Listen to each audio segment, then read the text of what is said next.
ਅਗਲੀ ਖਬਰ ਦੇ ਵੱਲ ਵਧਦੇ ਹਾਂ ਤੇ ਰੁਖ ਕਰਦੇ ਹਾਂ ਇਜ਼ਰਾਈਲ ਦਾ। ਇਜ਼ਰਾਈਲ ਦੇ ਵਿੱਚ ਨਿਆਂਪਾਲਕਾ ਦੇ ਵਿੱਚ ਕੁਝ ਤਬਦੀਲੀਆਂ ਦੀ ਸਕੀਮ ਦੇ ਖਿਲਾਫ ਦੇਸ਼ ਪੱਧਰੀ ਰੋਸ ਮੁਜ਼ਾਹਰਿਆਂ ਦਾ ਦੌਰ ਜਾਰੀ ਹੈ। ਤੇ ਇਹਦੀ ਸ਼ੁਰੂਆਤ ਦੇ ਦੌਰਾਨ ਹੀ ਮੁਜ਼ਾਹਰਾਕਾਰੀਆਂ ਨੇ ਯਰੂਸ਼ਲਮ, ਹਾਈਫਾ ਤੇ ਤਲ ਅਵੀਵ ਨੂੰ ਜੋੜਨ ਵਾਲੀਆਂ ਜਿਹੜੀਆਂ ਸੜਕਾਂ ਨੇ ਉਹਨਾਂ ਤੇ ਆਵਾਜਾਈ ਠੱਪ ਕਰ ਦਿੱਤੀ ਹੈ। ਸਰਕਾਰ ਦੀ ਜਿਹੜੀ ਇਹ ਸਕੀਮ ਹੈ ਇਹਦੇ ਮੁੱਦੇ ਤੇ ਦੇਸ਼ ਦੇ ਲੋਕਾਂ ਦੀ ਰਾਏ ਜਿਹੜੀ ਆ ਉਹ ਇੱਕ ਨਹੀਂ ਹੈ। ਇਜ਼ਰਾਈਲ ਦੇ ਪ੍ਰਧਾਨ ਮੰਤਰੀ ਬੈਂਜਾਮਿਨ ਨੇਤਨਯਾਹੂ ਦੇ ਸੰਸਦੀ ਗੱਠਜੋੜ ਵੱਲੋਂ ਸੁਪਰੀਮ ਕੋਰਟ ਦੀਆਂ ਸ਼ਕਤੀਆਂ ਨੂੰ ਸੀਮਤ ਕਰਨ ਵਾਲੇ ਇੱਕ ਵਿਵਾਦਤ ਬਿੱਲ ਨੂੰ ਮੁੱਢਲੀ ਮਨਜ਼ੂਰੀ ਦਿੱਤੇ ਜਾਣ ਤੋਂ ਬਾਅਦ ਇਹ ਰੋਸ ਮੁਜ਼ਾਹਰੇ ਸ਼ੁਰੂ ਹੋਏ ਨੇ। ਨੇਤਨਯਾਹੂ ਦੇ ਜਿਹੜੇ ਕੱਟੜ ਰਾਸ਼ਟਰਵਾਦੀ ਤੇ ਹੋਰ ਕੱਟੜ ਸਹਿਯੋਗੀਆਂ ਵੱਲੋਂ ਤਜਵੀਜ਼ ਕੀਤੇ ਗਏ ਬਿੱਲਾਂ ਦੇ ਵਿੱਚੋਂ ਇੱਕ ਦੱਸਿਆ ਗਿਆ। ਇਸ ਬਿੱਲ ਦਾ ਦੇਸ਼ ਭਰ ਦੇ ਵਿੱਚ ਵੱਡੇ ਪੱਧਰ ਤੇ ਵਿਰੋਧ ਹੋ ਰਿਹਾ ਤੇ ਵਿਰੋਧੀਆਂ ਨੇ ਇਸ ਬਿੱਲ ਨੂੰ ਦੇਸ਼ ਨੂੰ ਤਾਨਾਸ਼ਾਹੀ ਵੱਲ ਲਿਜਾਣ ਵਾਲਾ ਦੱਸਿਆ।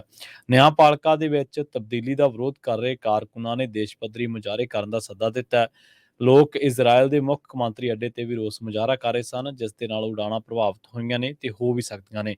ਇਜ਼ਰਾਈਲੀ ਸੈਨਾ ਦੀ ਸਾਈਬਰ ਇਕਾਈ ਦੇ ਤਕਰੀਬਨ 300 ਦੇ ਕਰੀਬ ਮੁਲਾਜ਼ਮਾਂ ਨੇ ਇੱਕ ਪੱਤਰ ਤੇ ਦਸਤਖਤ ਕੀਤੇ ਨੇ, ਜਿਹਦੇ ਵਿੱਚ ਉਹਨਾਂ ਨੇ ਆਪਣੀਆਂ ਸੇਵਾਵਾਂ ਮੁਅੱਤਲ ਜਾਂ ਸੇਵਾਵਾਂ ਦੇਣ ਤੋਂ ਇਨਕਾਰ ਕਰ ਦਿੱਤਾ ਹੈ। ਉਹਨਾਂ ਕਿਹਾ ਕਿ ਜਿਹੜੀ ਸਰਕਾਰ ਹੈ ਉਹ ਇਜ਼ਰਾਈਲੀ ਰਾਜ ਨੂੰ ਤਬਾਹ ਕਰਨ ਤੇ ਲੱਗੀ ਹੋਈ ਹੈ ਤੇ ਇਸ ਕਰਕੇ ਉਹ ਸੇਵਾਵਾਂ ਆਪਣੀਆਂ ਨਹੀਂ ਦੇਣਗੇ। ਤੇ ਨਾਲ ਹੀ ਇਹ ਵੀ ਗੱਲ ਕਹੀ ਗਈ ਹੈ ਕਿ ਸੰਵੇਦਨਸ਼ੀਲ ਸਾਈਬਰ ਸਮਰੱਥਾ ਜਿਸ ਦੀ ਦੁਰਵਰਤੋਂ ਹੋਣ ਦੀ ਸੰਭਾਵਨਾ ਹੋਵੇ ਉਸ ਨੂੰ ਅਪਰਾਧੀ ਸਰਕਾਰ ਨੂੰ ਨਹੀਂ ਦਿੱਤਾ ਜਾਣਾ ਚਾਹੀਦਾ, ਜੋ ਲੋਕਤੰਤਰ ਦਾ ਆਧਾਰ ਘਟਾ ਰਹੀ ਹੋਵੇ।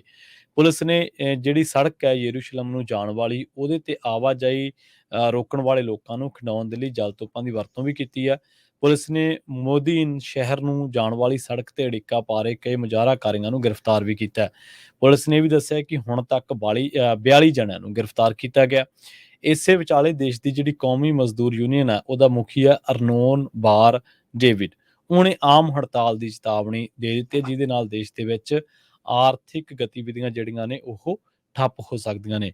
ਆਪਾਂ ਦੇਖਦੇ ਹਾਂ ਕਿ ਇਸ ਵੇਲੇ ਵਰਲਡ ਦੇ ਵਿੱਚ ਹੀ ਜਿਹੜੇ ਇੱਕ ਸਿਆਸਤ ਹੈ ਉਹਦਾ ਧੁਰਾ ਵਿਅਕਤੀ ਵਿਸ਼ੇਸ਼ ਜ਼ਿਆਦਾ ਬਣਦੇ ਜਾ ਰਹੇ ਨੇ।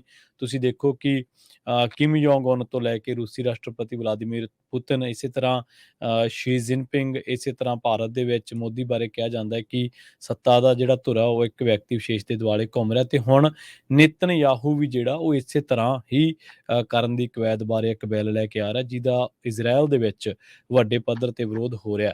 ਤੁਹਾਨੂੰ ਯਾਦ ਹੋਣਾ ਅਸਲ ਦੇ ਵਿੱਚ ਇਸ ਪ੍ਰੋਗਰਾਮ ਦੇ ਵਿੱਚ ਵੀ ਕਈ ਵਾਰ ਚਰਚਾ ਹੋਈ ਹੈ ਕਿ ਇਜ਼ਰਾਈਲ ਦੀ ਜਿਹੜੀ ਸਰਕਾਰ ਆ ਉਹ ਪਿਛਲੇ ਕਈ ਸਾਲਾਂ ਤੋਂ ਟਿਕਾਊ ਨਹੀਂ ਰਹੀ। ਉੱਥੇ ਗੱਠਜੋੜ ਬਣਦੇ ਨੇ ਦੋਨੇ ਤਿੰਨੇ ਜਿਹੜੀਆਂ ਪਾਰਟੀਆਂ ਨੇ, ਉਹਨਾਂ ਨੂੰ ਲਗਾਤਾਰ ਜਿਹੜਾ ਮੈਂਡੇਟ ਮਿਲਦਾ ਉਹ ਤਕਰੀਬਨ ਜੋੜ ਤੋੜ ਦੇ ਨੇੜੇ ਹੀ ਹੁੰਦਾ।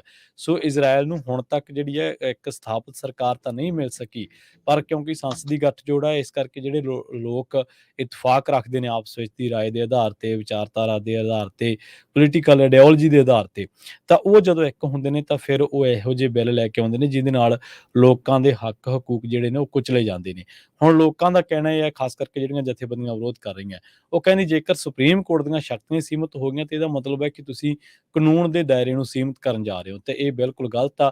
ਇਹਦੇ ਨਾਲ ਜਿਹੜਾ ਰਾਜ ਆ ਇਜ਼ਰਾਈਲ ਆ ਉਹ ਤਾਨਾਸ਼ਾਹੀ ਵੱਲ ਧੱਕਿਆ ਜਾਊਗਾ। ਤੇ ਜਿਸ ਤਰੀਕੇ ਨਾਲ ਇਜ਼ਰਾਈਲ ਫਿਲਸਤੀਨ ਉੱਤੇ ਹਮਲੇ ਕਰ ਰਿਹਾ, ਜਿਸ ਤਰੀਕੇ ਦੇ ਨਾਲ ਇਜ਼ਰਾਈਲ ਦੀਆਂ ਜਿਹੜੀਆਂ ਸੀਕ੍ਰੇਟ ਏਜੰਸੀਜ਼ ਐਕਟਿਵ ਨੇ, ਸਰਗਰਮ ਨੇ, ਜਿਸ ਤਰੀਕੇ ਦੇ ਨਾਲ ਬਿੱਲ ਆ ਰਹੇ ਨੇ, ਤਾਂ ਲੋਕਾਂ ਦਾ ਇਹ ਮੰਨਣਾ ਹੈ, ਜਿਹੜੇ ਖਾਸ ਕਰਕੇ ਸਿਆਸੀ ਮਾਹਰ ਨੇ, ਸਮੀਖਿਅਕ ਨੇ, ਕਿ ਆਉਣ ਵਾਲੇ ਸਮੇਂ ਦੇ ਵਿੱਚ ਨੇਤਨਯਾਹੂ ਹੈ ਜਿਹੜਾ ਉਹ ਇਜ਼ਰਾਈਲ ਦੀ ਜਿਹੜੀ ਤਾਕਤ ਹੈ, ਜਿਹੜੀ ਸੱਤਾ ਹੈ, ਉਹਦਾ ਇੱਕ ਕੇਂਦਰ ਬਿੰਦੂ ਬਣ ਜਾਊਗਾ। ਜੀ।